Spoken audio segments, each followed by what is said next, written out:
Hello and welcome to the John Jay College 2022-2023 FAFSA on the Web demonstration. We hope that this video will assist you in completing your FAFSA online. The first step is to go into your internet browser and enter the website www.fafsa.gov, which will bring you to the FAFSA homepage. Here, you can either click Start Here if you are a first-time user to the FAFSA, or log in as a returning user. Then you should be brought to the login page. On the login page, you're going to be given the option to log in as a student, as a parent, or as a preparer helping a student. If you indicate that you're the student, you'll be prompted to log in with your FSA ID. You are required to create an FSA ID in order to submit your FAFSA online. If you, the student, have not created an FSA ID or have forgotten your credentials, please refer to the links in the description of this video for assistance. Once you are logged in, please read through the disclaimer and click Accept. If your parent is eligible to create an FSA ID, we encourage them to create one in order to sign the FAFSA form electronically at the end of the application. Please note, if your parents sign the application at a later time, they will need to enter your personal identifiers in order to be able to log in and sign your FAFSA. Next, you will be asked to select which school year you will be applying for financial aid. For the purpose of this video, you will be completing the 2022-2023 application. Then, you will be asked to create a save key for your application. The save key is simply a temporary password in case you don't finish your FAFSA in one sitting. If you were to start the application and save the application today, to complete later, you'll be asked to enter your save key to resume the application. If you complete the application in one sitting, then your save key will be discarded. In this case, we will create a save key and then click Continue. Now you will be brought to a page where you are given an introduction where you can read through different parts of completing the FAFSA process online. After reading this, you can click Continue. Student demographics. This is the first page of the actual FAFSA application. I quickly want to mention the headers at the top of the page: FAFSA Home, Help, Save FAFSA, Review FAFSA, Reset FAFSA, Exit. These headers will travel with you throughout the FAFSA, and you can use it whenever needed. In the introduction page here, you will find resources to help you complete your FAFSA as well. You can review these sections if you like, or simply click Continue. On this next page, you are shown the student information page, where you are asked to review things like your social security number, your first name, your middle initial, last name, and your date of birth. If this information is correct, you will click Continue. Then you will be asked to enter some additional student information, such as email address and phone number. Please review and update this information as needed. Once you have completed this section, please click Continue. Next, you are asked to enter your full address. After you have confirmed this information and have clicked Continue, you will then be asked about your residency in the state that you have listed. So, if you have chosen New York, for example, as a state that you are living in, you are asked if you have lived in New York State for at least 5 years. This question is used to help make determinations about student eligibility for state financial aid programs. If you have not lived in New York for at least 5 years, you will be asked for your state of legal residency. Next, you will be asked questions regarding your residency. Please answer these questions appropriately based on your situation. On this same page, you will be asked for your citizenship status. You have 3 options: U.S. citizen, eligible non-citizen, or I am not a citizen or eligible non-citizen. Someone who is an eligible non-citizen would typically be someone who has a legal permanent resident status. If you are a permanent resident, you will be asked to enter your alien registration number, which can be found on your permanent resident card or on your permanent resident documents. It is also sometimes referred to as a USCIS number. If you are a U.S. citizen, you would enter that status and click Continue. If you are neither a U.S. citizen or have permanent resident status to be considered an eligible non-citizen, you should use the third option, which would indicate that you are not a citizen or eligible non-citizen. Once you click Continue, you will see a reminder to complete the state aid application once the FAFSA is completed. Now you will be asked questions regarding your high school completion status, so you will need to answer this question accordingly. Next, you will be asked about the type of degree you will be pursuing in college. John Jay is a 4-year college, so you can answer, I want to obtain my first bachelor's degree. You'll then be asked if you already have your first bachelor's degree before we begin college next year. You'll then be asked about grade level, so be sure to answer this accordingly. The next question is in reference to federal work-study. The Federal Work-Study Program is a program that provides part-time jobs for students with financial need, allowing them to earn money to help pay for education expenses. Once you have completed this, please click Continue. The next question is in reference to student gender. You should answer this question based on the gender that is assigned to you at birth. For this question, we will answer male, and you should now see a question that asks about selective service registration status. If you have not registered for selective service, you can indicate this, and then the FAFSA will ask if you would like to be registered. If you are a female student, you would not be asked to register with selective service because women are exempt from this requirement. Once you have completed this section, please click Continue. Here you will be asked to enter your driver's license number if you have one. If you don't have one, you can simply leave this blank. For the sake of time, we're going to leave this blank. The next question asks if you were a foster youth at any time or if you are in the foster care system. For informational purposes, the FAFSA asks your parents' education level. So, you would answer this question accordingly, or if you're not sure, you can select Unknown and then click Continue. Depending on your answer to your grade level, you may be asked if you have received federal student aid in the past.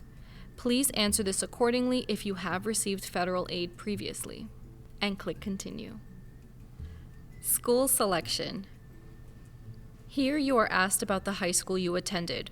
You must type in and search for the name of your high school to confirm it into the system. Enter the state, city, and then the name of your high school. Let's say I went to Alfred Smith High School in the Bronx.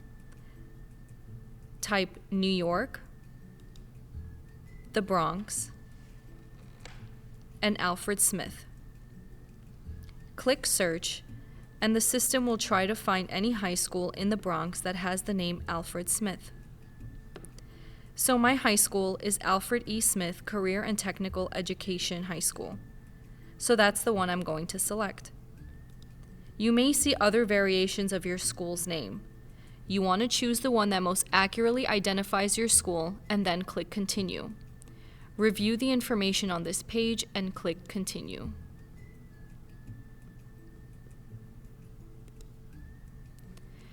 On the next page, you will be selecting the college you will be attending.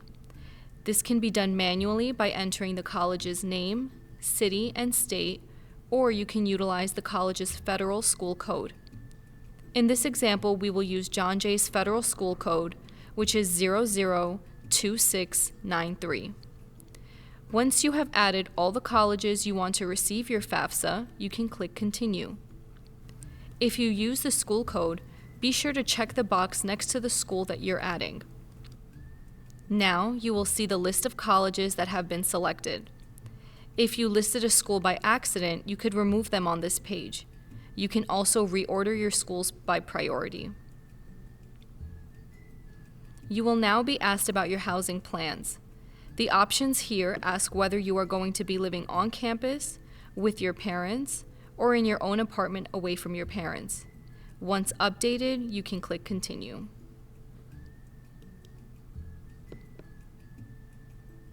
Dependency Status.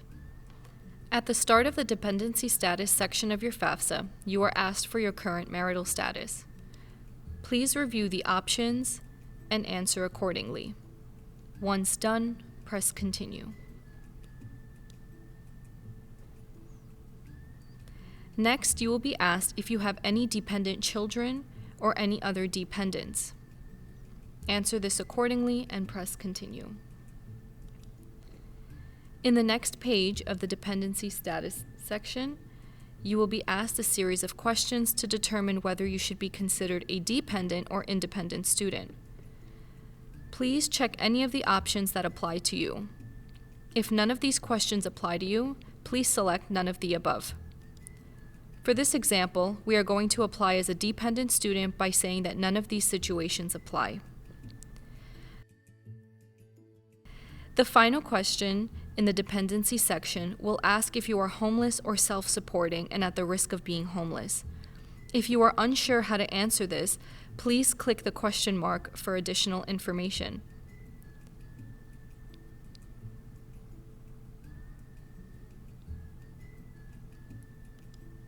Once you have answered this question, you will click Continue. If you are considered a dependent student, you will be asked to provide parental information on the FAFSA application. If you are unable to provide parental information due to extenuating circumstances, please continue with the FAFSA and then contact your financial aid office for further assistance. Otherwise, please select Will provide information about your parents and click Continue. Parent demographics.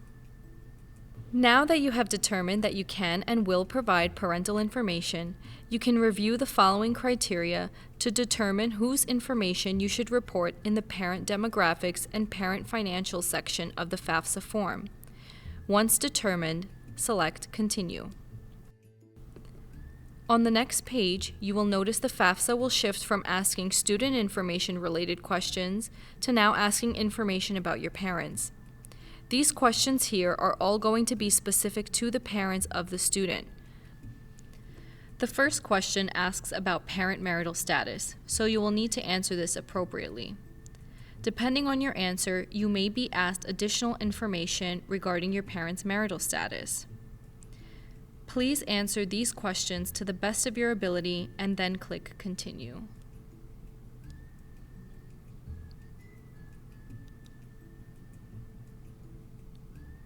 In this example, I have two parents, and I'm going to enter parental information accordingly. Once done, please click Continue.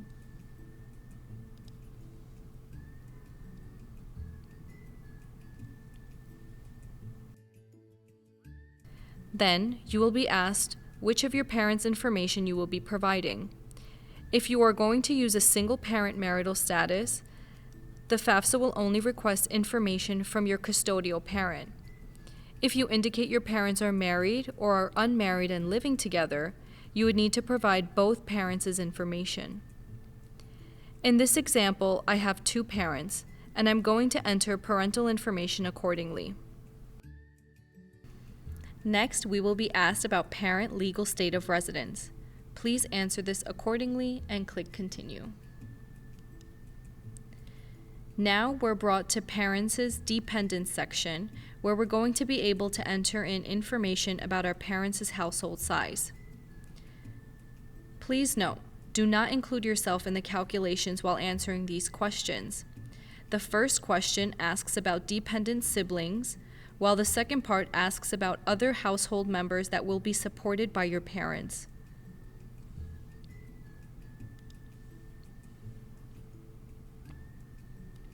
On the next screen, it will calculate my household size and ask us of the people in the household how many will be in college. You are asked to include yourself in this answer, but do not include your parents. The minimum answer to this question should be at least 1, as you are a future college student. And then click Continue. Parent financials. Once we have gotten past our parent demographic information, you will be asked about the parent financials. The 2022-2023 FAFSA will be using 2020 income information. The first question begins by asking if your parent filed a 2020 federal tax return.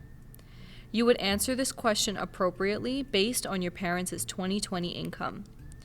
If they file taxes, you will need to indicate the type of income tax return filed by your parents. In this example, we're going to say married filing joint return, and you will see the option to use the IRS data retrieval.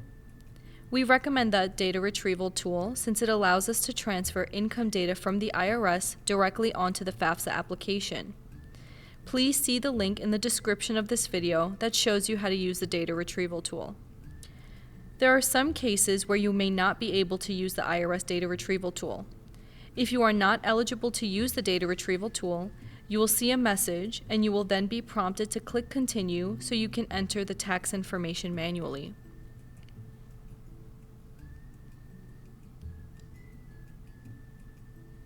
The FAFSA will provide specific information to help you answer the income tax-related questions if you are unable to use the data retrieval tool. Reminder, there is a little question mark bubble that you can click for additional assistance. The first income question is related to parents' adjusted gross income, or AGI for short, which can be found on their 2020 1040 federal income tax return.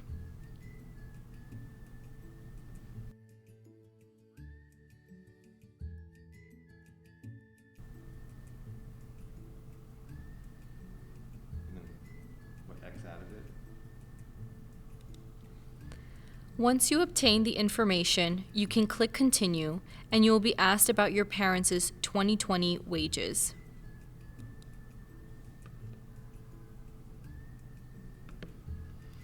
Please note, if you are reporting both parents' wages, you will need to report wages earned by each parent. Once completed, please click Continue, where you will see a question regarding parents' Schedule 1. Based on your response to this question, the application will ask if your parent is a dislocated worker. This is a yes, no, or don't know question, and then depending on family income, you may be asked additional questions about other types of federal benefit programs your household may be receiving. To clarify, the FAFSA doesn't want to know how much income you received from these programs, they simply want to know whether or not your family receives these benefits. If none of these apply, you can say none of the above and click Continue.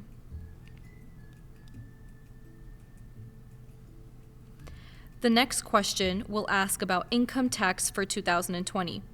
Please use the 2020 1040 tax return to answer this question. And then click Continue.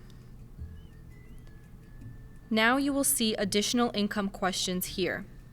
Please be sure to read through the questions and answer appropriately if they apply to you. If none of these apply, they are already set to 0, assuming that your parents may not be receiving these benefits or funds. And then click Continue. There may be questions asked where you will not find the response on the tax return, such as child support payments. You would need to review these questions to see which applies to you. Once completed, please click Continue. There will be additional income questions for you to review. Please review the questions appropriately as they apply to you. And then click Continue. You may be offered the option to skip questions about parent assets or asked if your parent's assets exceed a certain amount. If given the option to just skip, we recommend skipping. If you are not able to skip it, or if your parents' assets exceed the given amount, you would be required to enter the specific information about parent assets. This could include the value of their cash savings and checking account balances. This could also include the value of their real estate and investments. Please follow through the asset information accordingly and then click Continue. You will then be brought over to the Student Financials section. Student Financials. It's very important to note here that you are transitioning from Parent Financials to Student Financials. The Student Financials section will ask the same questions that were asked in the Parent Financials section. For the purpose of this example, we will indicate that the student is not going to file a 2020 income tax return. Then click Continue. Next, you will be asked if you earned wages in 2020. If you worked in 2020 but have not filed taxes, you should enter the amount earned in wages here. If you have a 2020 W-2 form, you can enter the information from lines 1 plus 8 here. Then click Continue. Similar to the Parent Financial section, you will see additional financial questions for you, the student. You want to be mindful here not to double report information that was already reported in the parent section. Once completed, click Continue. The student may also be asked if they'd like to skip asset questions. Answer these questions accordingly if you are required to answer the questions about student asset values. Once you've gone through the financial section for both parent and student, and you've answered the questions to the best of your ability, you are then brought to the summary page, where you should review your responses to the questions on the FAFSA. If there is something that needs to be updated, you can click on that question, and it will redirect you back to the screen where you can make corrections. Once you've reviewed the information, you should click Continue to proceed to the signature page. For student signature, you will need to review the agreement, click the checkbox at the bottom of the agreement, and then click Sign FAFSA Form. Once you have provided your signature, you will be brought back to the signature page where you can proceed to the parent signature with your parent. If your parent is signing the FAFSA electronically, be sure to select the parent who has an FSA ID. Your parent will also need to read through the FAFSA agreement, check the checkbox at the bottom of the agreement, and then click Continue.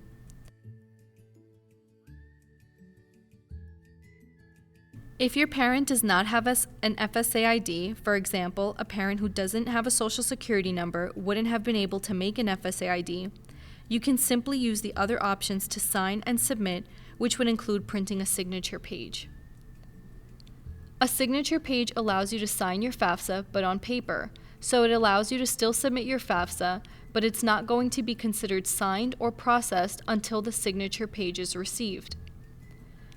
The FAFSA would then prompt you to print the signature page, and once signed, you can mail the signature page to the address indicated for processing. Once your FAFSA has been signed by FSA ID or signature page, you're going to hit Submit My FAFSA Now. Now you'll be brought to the FAFSA confirmation page, which is your final page of the FAFSA. You want to read this page carefully and look for any links for next steps, such as the TAP application for New York State residents.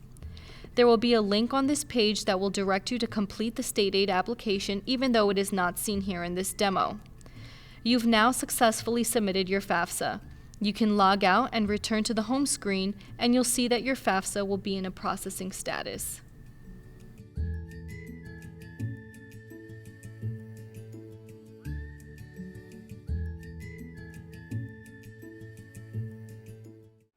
Are you a fierce advocate for justice? Watch more videos like this and so much more. Subscribe to John Jay's YouTube channel now.